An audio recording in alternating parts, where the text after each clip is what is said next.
अस्सलाम वालेकुम। Smart practicals में आज हमने फ़िज़िक्स के प्रैक्टिकल में आर्शिमीदेस प्रिंसिपल के ज़रिए एक बॉडी जो कि वाटर से हैवी है इसकी डेंसिटी मालूम करनी है। एक्सपेरिमेंट के लिए जो हमें ऑपरेटर चाहिए उसमें स्प्रिंग बैलेंस शामिल है। आप देख सकते हैं कि जो स्प्रिंग बैलेंस है इसकी जो रीडिंग है इस टाइम 0 है। ये देखिए ये 0 ग्राम है और इस तरफ 0 न्यूटन है।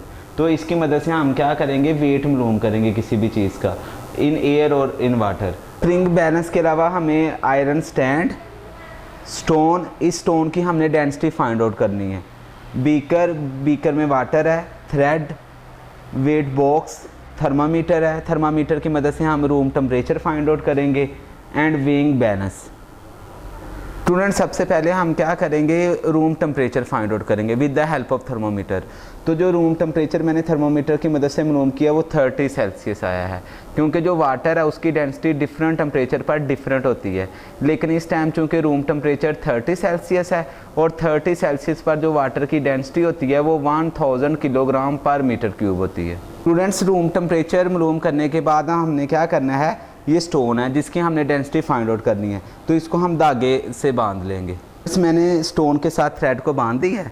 अब मैं क्या करूँगा कि स्प्रिंग बैलेंस के साथ इसको हैंग करके इसका एयर में वेट फाइंड आउट कर लूँगा और ये जो वेट की वैल्यू होगी इसको मैं W1 का नाम दे दूँगा। फ्रेंड्स स्प्रिंग बैलेंस की आपने देखना है वेट हैंग करने से पहले कि इसमें कोई एरर तो नहीं है। आप देख सकते हैं कि इसमें कोई एरर नहीं है, ये 0 ग्राम है और इधर से 0 न्यूटन है। अब मैं इसके साथ वेट हैंग करूँगा, तो वेट हैंग करने के बाद मैं उसका वेट मेजर कर लूँगा। ग्राम में भी मेजर कर सकता हूँ, न्यूटन में भी मेजर कर सकता हूँ। तो वो जो वेट होगा वो इन एयर होगा। फ्रेंड्स आप देख सकते हैं कि जो वेट है वो एयर में है और इस टाइम जो इसका जो वेट आया है वो 150 ग्राम आया है या 1.5 न्यूटन आया है। तो ये जो वेट एयर में है इसको मैं W1 का नाम दूंगा, यानी कि जो weight of solid in air है वो W1 है। वो कितना है, 150 ग्राम या 1.5 न्यूटन है। ये वाली वैल्यू को मैं नोट कर लूँगा। स्टूडेंट्स जो ऑब्जेक्ट का एयर में वेट है वो 1.5 न्यूटन है। जब इस स्टोन को मैं वाटर में डिप करूंगा और टोटली तौर पर आपने डिप करना है, इमर्स्ड डुबो देना है, तो इस पर अपवर्ड फोर्स लगेगी जिसको हम अप थ्रस्ट कहते हैं। जब इस पर अपवर्ड फोर्स लगेगी ना तो जो स्प्रिंग बैलेंस होगा वहाँ पर जो वेट हो जाएगा वो कम हो जाएगा। क्यों कम हुआ, अप थ्रस्ट फोर्स की वजह से। तो आपने देखना कि जैसे इसको मैं डिप करूँगा जो स्प्रिंग बैलेंस है वहाँ पर पहले रीडिंग जो थी वो 150 ग्राम था या 1.5 न्यूटन था। जैसे इसको वाटर में डिप करूंगा तो वो रीडिंग कम हो जाएगी। आपने अब स्प्रिंग बैलेंस की तरफ देखना है। ये जो स्टोन है उसको मुकम्मल तौर पर आपने डिप करना है और इसको नीचे इसका जो बॉटम है बीकर का उसके साथ भी नहीं टच होना चाहिए और इसको जो साइड पर बीकर वाल्स हैं उसके साथ भी टच नहीं होना चाहिए। इससे स्टूडेंट इस स्टोन को मैं वाटर में डिप करूँगा तो इसका वेट कम हो जाएगा। स्प्रिंग बैलेंस की तरफ देखना कि इसका वेट किस तरह से कम होता है। ये देखिए 1.5 पे था, जैसे ही वाटर में डिप होना शुरू होगा ये कम होना शुरू हो गया। ये जो ग्राम में स्केल है इसमें ये देखें ये 0 और 25 है। इसको उन्होंने टोटल 10 डिवीजन में डिवाइड किया हुआ है, यानी कि जो एक लाइन बनती है वो 2.5 ग्राम की बनती है। अब ये 75 है और ये देखें आगे ये छठी लाइन के साथ आगे कोइंसाइड कर रहा है 75 के बाद। तो जो 6 है अगर उसको हम 2.5 के साथ मल्टीप्लाई करें तो 15 ग्राम आ जाता है। तो 15 ग्राम इतना और 75 उसमें प्लस कर दिया तो ये 90 ग्राम आ जाएगा। और 90 ग्राम को अगर हम न्यूटन में चेंज करें तो वो 0.9 न्यूटन आ जाएगा।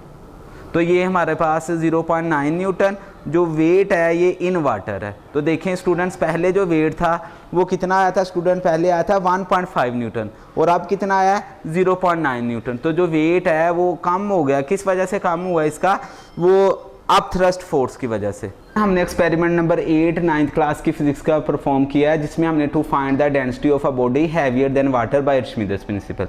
कि आर्शिमीदेस प्रिंसिपल यूज़ करके हमने डेंसिटी ऑफ अ स्टोन हमने फाइंड आउट की है यहाँ पर। तो जो density of solid find out करने का फार्मूला होता है आर्शिमीदेस प्रिंसिपल से वो होता है weight of solid in air divided by reduction in weight in water. Student याद है जब हमने स्टोन को वाटर में डिप किया था तो उसका जो वेट है वो कम हो गया था। कितना कम हुआ है वो ये नीचे वैल्यू लिखनी है आपने, reduction in weight in water.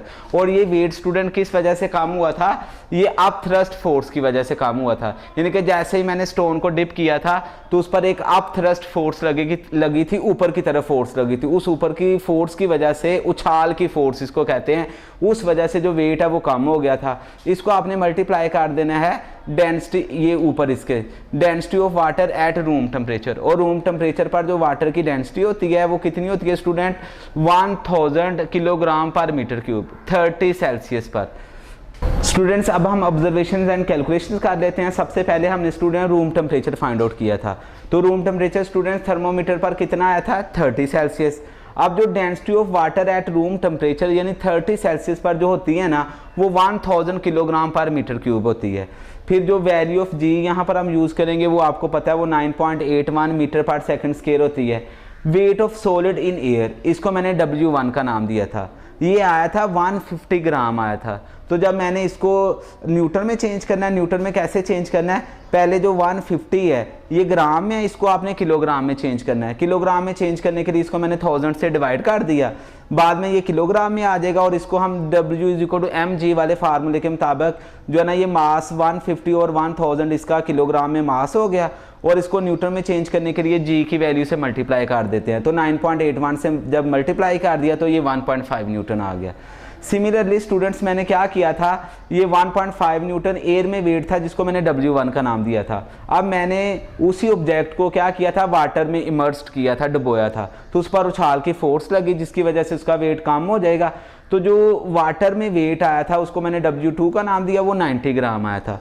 उसी तरह से मैंने 90 ग्राम को क्या किया, न्यूटन में चेंज किया। कैसे, 90 को पहले 1000 पर डिवाइड किया किलोग्राम में चेंज करने के लिए, और फिर जी की वैल्यू के साथ मल्टीप्लाई कर दिया, तो 0.9 न्यूटन आया। तो स्टूडेंट्स कितना वेट कम हुआ, reduction in weight in water, वो ज़ाहिर है W1 में से W2 माइनस कर देंगे, 1.5 न्यूटन में से 0.9 न्यूटन माइनस करें तो 0.6 न्यूटन आ जाता है। ये रिडक्शन इन वेट है इन वाटर। स्टूडेंट्स अब हम फार्मूले की मदद से density of solid find out कर लेते हैं। तो डेंसिटी ऑफ सॉलिड का फार्मूला ये था, पहले भी मैंने बताया, weight of solid in air divided by reduction in weight in water multiply by ऊपर आ जाएगा density of water at room temperature. अब जो weight of solid in air था उसको मैंने W1 का नाम दिया था, और जो रिडक्शन इन वाटर होनी है, reduction in weight in water, वो होगी W1 माइनस W2 और मल्टीप्लाई बाय D, और जो डेंसिटी ऑफ सॉलिड है उसको मैंने कैपिटल D का नाम दे दिया।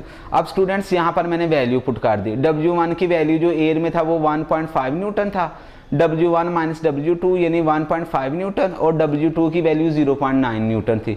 तो 1.5 न्यूटन में से 0.9 न्यूटन माइनस कर दिए, मल्टीप्लाई बाय 1000 आ जाएगा। ये 1000 क्या है, ये डेंसिटी ऑफ वाटर है एट रूम टेम्परेचर पर। तो अब क्या हो जाएगा, 1.5 में से 0.9 माइनस किए तो 0.6 है। अब इस सारे को हमने कैलकुलेट किया तो इसका आंसर आया 2500 किलोग्राम पर क्यूबिक मीटर। तो इसका मतलब है कि वो जो मेरे पास स्टोन था उसकी जो डेंसिटी थी वो 2500 किलोग्राम पर क्यूबिक मीटर आई थी। तो अब रिजल्ट लिख देंगे, the density of given solid is 2500 kilogram पर क्यूबिक मीटर। इसी तरह से स्टूडेंट्स यहाँ पर मैंने स्टोन यूज़ किया है, आप कोई भी एक जो है ना कोई भी ऑब्जेक्ट इस्तेमाल कर सकते हैं जिसकी डेंसिटी वाटर से ज़्यादा हो, और आर्चिमेदेस प्रिंसिपल को यूज़ करके आप उसकी डेंसिटी को फाइंड आउट कर सकते हैं।